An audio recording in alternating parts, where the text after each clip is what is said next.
se usídlil v oblastním muzeu v Mostě, a to v podobě největší rukopisné knihy světa Codex. Very intricate and mind-blowing satanic rituals and sacrifices out there. What? Oh, yeah. Hidden behind locked doors of a cold monastery in the Czech Republic lies a single massive manuscript sitting under glass, the Codex Gigas, also known as the Devil's Bible. It contains a full-page drawing of the devil, and no one knows who drew it or why. It's been blamed for plague, war, insanity, even the downfall of empires. Legend says it was written in a single night by a monk who made a pact with Satan. But recently, AI was trained to scan its pages, and what it found inside this forbidden book is worse than anyone expected. Even Elon Musk is in shock. I mean, with artificial intelligence, we are summoning the demon. Was this just a medieval manuscript? Or something meant to be opened? Only at the end? And is the end here already? All kind of stuff. So they have a pentagram that's... So, yeah, it's a whole thing. So we go out there. The first thing I came across was a big rock pile with a upside-down wooden cross on top and a bunch of red spray-painted upside-down crosses all over. And you could tell the cross, I think, was burnt a little bit. And it wasn't, you know, crazy, super crazy. It was like, oh, this is new. You know, this wasn't out here. The Codex Gigas isn't just the largest surviving medieval manuscript in the world. It's one of the most baffling objects in human history. Created sometime in the early 13th century, it stands over 3 feet tall and weighs more than 160 pounds. Its pages, made from stretched calfskin or donkey hide, are said to have come from nearly 160 animals, a feat of craftsmanship that would have taken an entire monastery years to complete. But here's the mystery. Handwriting analysis shows that the entire book was written by one person. One monk, one pen, no breaks in style, no signs of aging in the ink. Experts estimate it would have taken at least 20 years to write by hand. Yet the consistency suggests it was done in a single, sustained effort. When a book was rediscovered centuries later, the monastery that held it had been wiped out, not by war, but by fire. Everything burned, except the Codex. Inside, it holds more than just the Bible. Alongside the Old and New Testaments, it contains ancient medical instructions, mystical healing recipes, calendars, exorcism rites, forbidden incantations, and obscure local histories. Some of the text mimics Church Latin. Other parts seem written in forgotten shorthand or coded dialects. It's as if someone tried to gather every scrap of knowledge, both sacred and profane, and trap it between 2 covers. The book also appears to contradict itself. A psalm of mercy might sit beside a recipe for summoning spirits. A healing charm appears just pages away from a curse. Some scholars have suggested it wasn't made to be read from front to back, but performed like a ritual. Others believe it was meant to confuse or mislead, a puzzle designed for only the initiated to understand. But there's one page that makes even the bravest reader stop. A portrait of the devil, painted in eerie detail. Red horns, bulging eyes, clawed hands resting between 2 empty towers. No text surrounds it. No context is offered. Just darkness and hymns. So the same thing happens with the demonic spirits, is that they seek to enter in, and there's 3 main categories. The first one is the inheritance. It's the demons that get passed on. According to the oldest version of a legend, the monk had done something so vile. His name was stripped from all records. Some say he consorted with spirits in the crypt. Others believe he defiled sacred texts with unholy symbols. For his crime, the punishment was slow execution, sealed behind cold stone, left to starve. But in that darkness, he made a different bargain. He vowed to write a book that would glorify his order, but when he realized he'd never finish it, he stopped praying to God. Instead, he called upon the Prince of Darkness, Satan himself. Not a metaphor, but in blood. They say a demon answered, and by morning, the book was complete. Ink perfect, with its pages still warm. The enemy loves, when there's an open door, he loves to attack our sleep, because when we're not rested well, it affects our day. A lot of times that happens, seeing spiders constantly falling, being shot in the dream, being killed, being abused in the dream. One of the common signs of demonic activity in somebody. The monk survived. The book was completed. But wherever the Codex Gigas traveled, disaster followed. In Bohemia, the monastery where it was first housed suffered a sudden outbreak of disease. Years later, when it was moved to Prague, a fire broke out in the royal library. But the Codex was the only manuscript untouched. When Swedish soldiers stole it during the 30 Years' War, the ship carrying it nearly capsized. And once it reached Stockholm, those tasked with cataloging were said to go mad. Whispers, visions, and sudden disappearances. The Bible says in Matthew 13 is, when they slept, the enemy sowed tares. The enemy loves, when there's an open door, he loves to attack our sleep, because when we're not rested well, it affects our day. A lot of times that happens, seeing spiders constantly falling, being shot in the dream, being killed, being abused in the dream. One of the common signs of demonic activity in somebody's life is regular, consistent sexual dreams.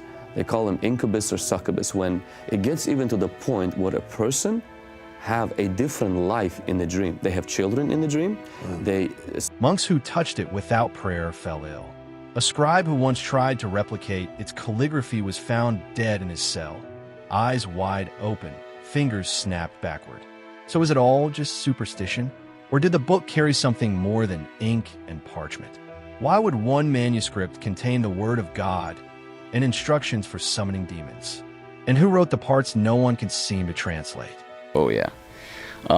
So I was, which I found different stuff before. You know, I'll find maybe where someone was doing some voodoo, some Santeria, sacrificed a chicken, whatever.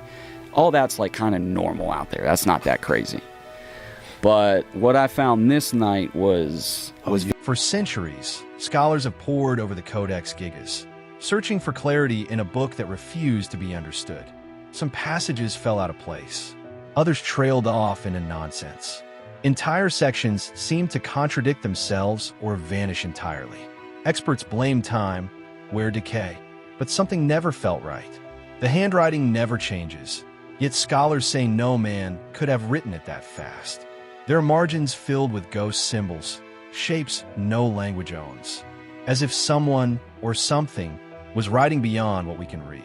Then in 2023, researchers brought in AI, using neural networks trained on medieval Latin, forgotten dialects, and centuries-old handwriting. Language models were fed ultra-high-resolution scans of every single page. The initial goal was simple: restore damaged parts, cross-check spelling, and compare with other manuscripts of the era. But what happened next stunned even the researchers. Have you seen the new scans of the Nazca lines where they found new petroglyphs? Yeah. The man, there's gonna be so much like that that's gonna be found. People are gonna be able what to is all that stuff? fly these. Well, you know, it's amazing. Like how exactly. One, what's the inspiration for making these giant? The sophistication is in the planning and the math behind how exactly you make these images in the ground that are miles wide and very intricate. Like if you look at the spider, there's a spider there that's anatomically correct for a local spider that's there. And there's some aspect about the spider. AI began detecting hidden structures. Margins long dismissed as idle scribbles were actually recurring symbols. They matched diagrams and sigils found in apocalyptic grimoires, the kind banned for centuries. The AI also noticed certain phrases that only appeared near demonic mentions, patterns too precise to be coincidence. In one supposed prayer to God, something odd appeared. The language shifted. The phrasing turned unfamiliar. The AI flagged it as not a prayer at all, but something closer to a plea. Or worse the deal, and then it found something even darker. A symbol buried deep in the margins, simple at first glance, but identical to an ancient sigil found in the Grand Grimoire, one of the most dangerous occult books in recorded history. A book said to summon Lucifer himself. So, was the monk merely copying theology, or was he being dictated to by something else entirely? While the researchers thought that was all, AI wasn't finished. Incorporate that you would only know if you were like really studying these little creatures and wanted to recreate it on a massive scale. But the legs, man, they're mapping. I mean, look, this is This is an enormous thing in the ground that if you don't have flight, you're never going to be able to know that you did it. That you did it precisely, right? Or unless you had very meticulous planning and everything. But again, what's the inspiration for this? What's the inspiration? Why would you be doing this? What is this for? Why does it have that one leg that hooks off to the left? I don't know. See that? That one lengthened piece? Very strange. Well, you know, the Nazca, they, the exact timeline. Beyond the strange language and hidden sigils, it noticed something else. Something invisible to the naked eye, but obvious in data. The Codex Gigas follows a rhythm. Most medieval manuscripts do. A cadence in paragraph size, text density, ink tone. But in specific places, particularly near laws of Moses, end-time prophecies, and instructions on spiritual warfare, those rhythms collapse. Paragraphs stretch unnaturally. Some shrink. Whole pages seem to rearrange their margins without reason. It felt wrong. So the AI did what humans couldn't. It compared those pages to hundreds of manuscripts from the same era. And what emerged was very, very disturbing. The spacing shifts were intentional. Text was missing. Whole ideas were pulled out, cut so cleanly it took a machine to find scars. It began to map out these empty spots, and they weren't random. Each gap corresponded with chapters about angelic judgment or demonic temptation. One particular psalm was supposed to end with praise, but instead, the AI detected faint indentations on the parchment, almost like ghost text. Enhanced and reconstructed, it formed a chilling sentence. His voice comes from silence, and silence is near. That wasn't interpretation. It was revelation. And when researchers looked closer, they realized the erasure wasn't caused by time. It was precise, like someone removed those lines on purpose cleanly and surgically. So now the question isn't just what's missing. It's who took it out and why. Were they editing holy text? Or trying to seal something in? The most famous page of the Codex Gigas is the image of the devil. Horned, red-toned, crouched between towers. Experts thought it was just medieval fear art. But AI noticed fine etchings in the ink, so small they were invisible to the eye. When enhanced, they formed a ring of symbols matching ancient Sumerian protective seals. Except the seals were inverted, like an invitation, not a warning. Worse still, AI found that when you overlay that page with a grid based on golden ratio mathematics, the eyes of the devil land precisely on two letters from opposite pages, L and I. Researchers think it might be a fragment, a name, a title, or maybe initials. But here's where it gets eerie. That exact pair appears in other medieval grimoires, often linked to a lesser-known demonic entity said to govern the preservation of hidden texts. The name appears again in a Vatican-censored letter from the 1500s. Always two letters, always in connection with books that should not be opened. Is this just coincidence? Or did the book leave behind a signature, waiting to be found? I mean, with artificial intelligence, we are summoning the demon. You know all those stories where there's the guy with the pentagram and the holy water, and he's like, yeah, he's sure he can control the demon. Didn't work out. I take it there will be no HAL 9000 going up to Mars. HAL 9000 would be easy. It's way more complex than, it would put it in HAL. One of the AI models wasn't just trained to translate, it was trained to count. Specifically, it analyzed how often certain phrases appeared throughout the manuscript. At first, nothing stood out. Standard biblical language, familiar structures. But then it found something deeply unsettling. There were phrases that kept repeating, not once or twice, but dozens of times. Phrases like, "It is not yet time," and "He waits in the veil." And they weren't phrases tied to any known scripture. They didn't match any psalm, any gospel, or any canonical prayer. One of them appeared exactly 33 times. That alone would be strange. But when researchers plotted the locations of these phrases across the entire Codex Gigas, the AI began to assemble something that no human had ever noticed. A message, a sentence, broken up across pages, buried in unrelated chapters. One that read, "He waits in silence. He is watching. His time will come." It wasn't part of the Bible.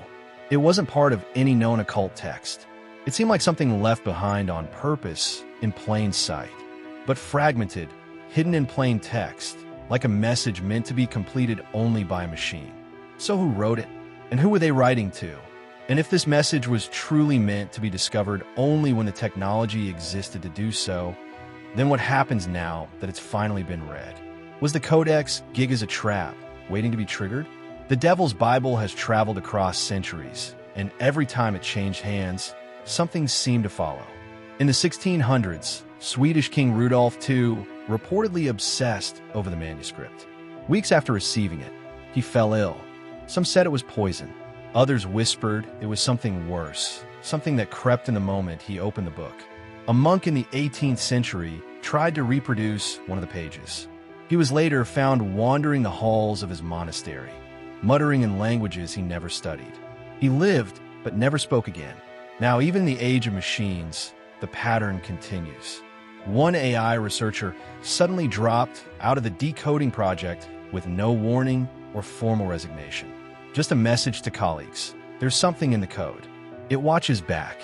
Another developer claimed the devil's image flashed on their monitor. Unprompted, file closed. The logs? Empty. Their clip, it was a big Latin saying, like 100 foot long pretty much, on the road. I drove over it. We later translated it to, "Turn around, run, hide, he is watching you." Skeptics still roll their eyes, calling it mere ink and parchment, nothing more. But if that's true, why did the church lock it away for over 400 years? Why were monasteries instructed not to read it, only to keep it from the public? And why do some prayers inside shift in tone when read aloud, as if designed for performance, not reflection? The AI flagged those same passages, noting that slight variations in vocal cadence change their structure entirely, like instructions hidden in liturgy. So now we have to ask, is this just myth wearing modern clothes? Or have we finally said a name out loud that was never meant to be heard? Remember, this was never just a dusty manuscript on a shelf. It was a sealed vault, holding fractured warnings, mismatched prophecies, and a sermon with no God at its center.